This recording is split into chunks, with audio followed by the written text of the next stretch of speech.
That bell starts what should be a savagely fought battle. May not be a pretty battle, but it is bound to be a tough one. The man who is backed up against the turnbuckle is Dick Slater. The man who just retaliated with that wallop across the jaw is Dick Slater, and he hit bruiser Bob Sweetan. There is no love lost between these men. Dick Slater is in there to try to avenge a pile driver given to his friend Scott Casey by Bob Sweetan. Some of you have seen that incident here on our program. But it is not to Sweetan's credit that he almost put Scott Casey out of wrestling permanently. There is still some question about how Scott Casey's neck is going to hold up under the strain of a real solid match, because he is just starting now in a course of therapy that include weightlifting with weights attached to his neck and many other things that are going to tell the story.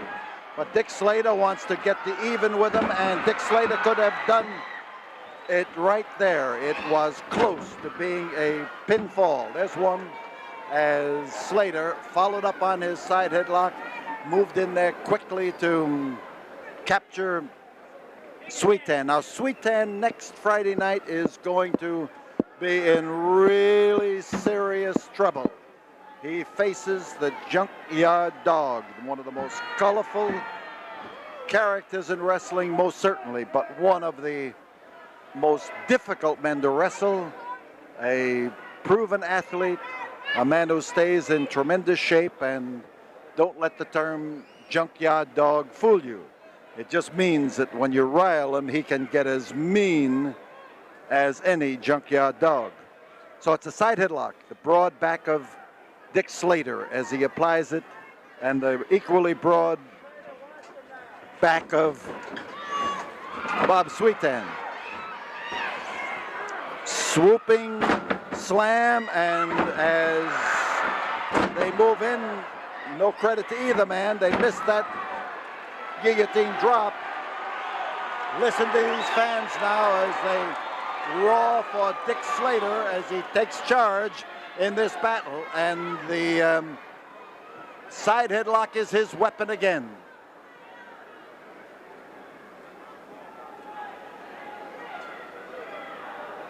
Sweetan caught. He's prone, but this is not a defenseless position.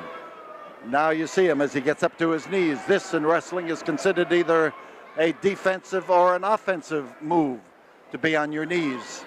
The crowding into the buckle, and Slater is not giving in an inch. One blow is bringing Sweetan a half dozen. Oh, he come in there to land on him quickly and solidly. And again, Slater loves to follow up on something with which he has had success. And in this case, it is the side headlock. He moves in there to take it and to put the squeeze on, and he knows that the bees he has started buzzing in the bonnet of Bob Sweetan are being aroused again. Punishment that is dealt on punishment is multiplied. Dick Slater's advantage. Referee Eric Mannheimer watching closely. Oh, you can see what he's doing. He is straightening out his body and then dropping down so that the effect of hitting the canvas comes right through him all the way into bruiser Bob Sweetan.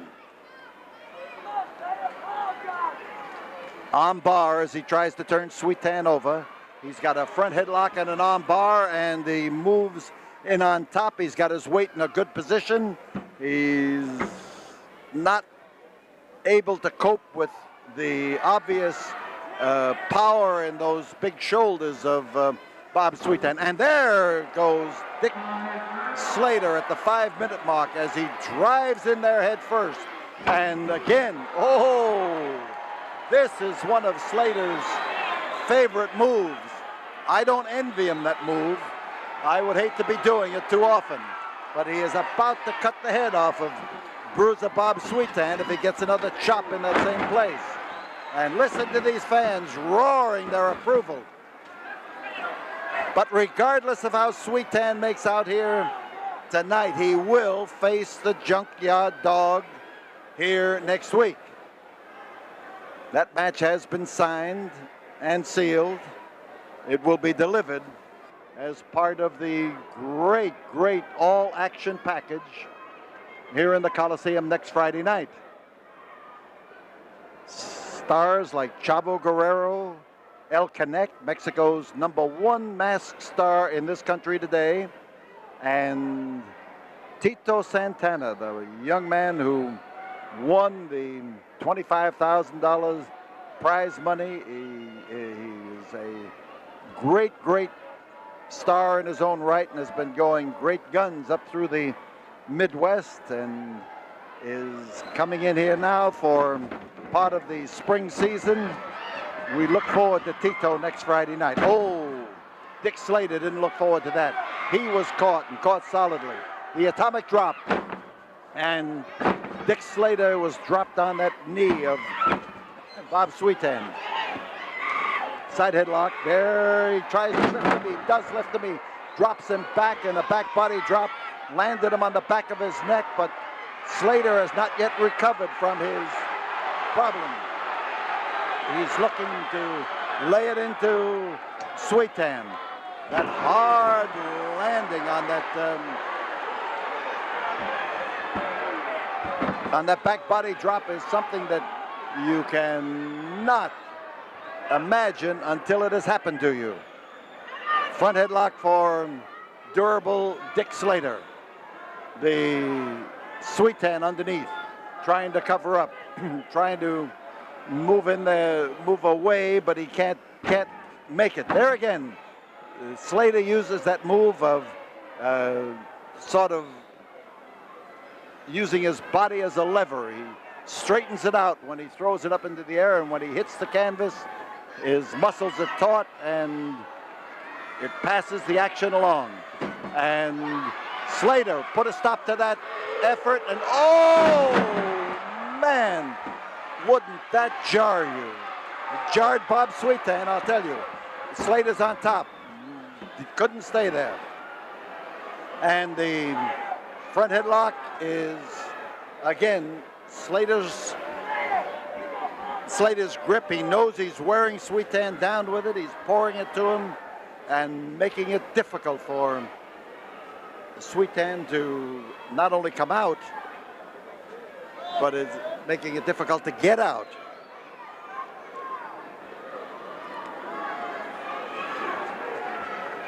Front headlock, and that front headlock, just that, oh, he smashed into the turnbuckle.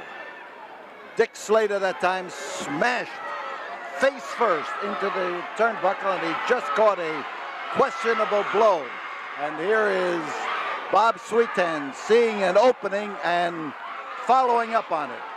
He has not made a move for the pile driver that has made him the marked man in Southwest wrestling these days, just as he has been wherever he has appeared. And Dick Slater is caught. He is now about to face the moment of truth as Sweetan moves in to drive his fists and his feet into a man who was unable to retaliate. Now Slater's out of the rope and he's out of the ring. He is on the floor right here alongside of us as Bruiser Bob Sweetan follows him up and looks for a ring post and smashes him in there, shoulder first. And Bruiser Bob Sweetan, ooh, a smash, a solid driving smash with that chair across his back. And the Ladies and gentlemen, do not throw anything in the Coliseum. Do not throw anything in the Coliseum. on the floor, Slater referee Eric Mannheimer doing the counting. And Mannheimer trying to keep Sweetan away, but now Sweetan comes out, he goes, oh! He raised that chair just once too often. And Slater comes in on the head, and he come in there that time to blast him with a chair. And not only blast him with a chair, but to literally chop his head off that time.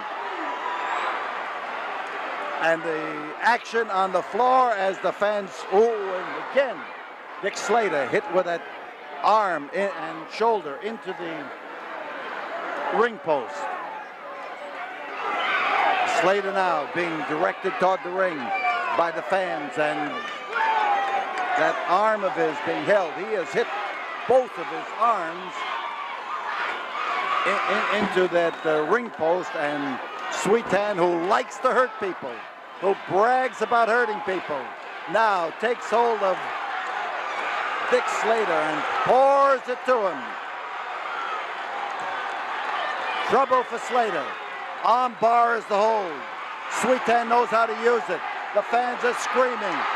Yes, the fans say, give him one, give him one. And Slater comes over with a driving wallop. And Mannheimer is trying to find out what happened, but he didn't see it. And he hesitates to break it because he didn't see it. And Slater underneath is in trouble. There goes that foot stomping away at the arm of Dick Slater, and Sweetan holds tight. Mannheimer watching for that shoulder to go down. Slater making sure that it doesn't go down. The pressure being put on that arm. He's got it scissored. He's pulling up underneath. He is jerking at that arm. He's got his weight holding it solidly in one place, and as the pull is put on there, there's Sweetan again with an effective knee drop right into the deltoid muscle. And, well, Sweetan using that ring post again. He's got his arm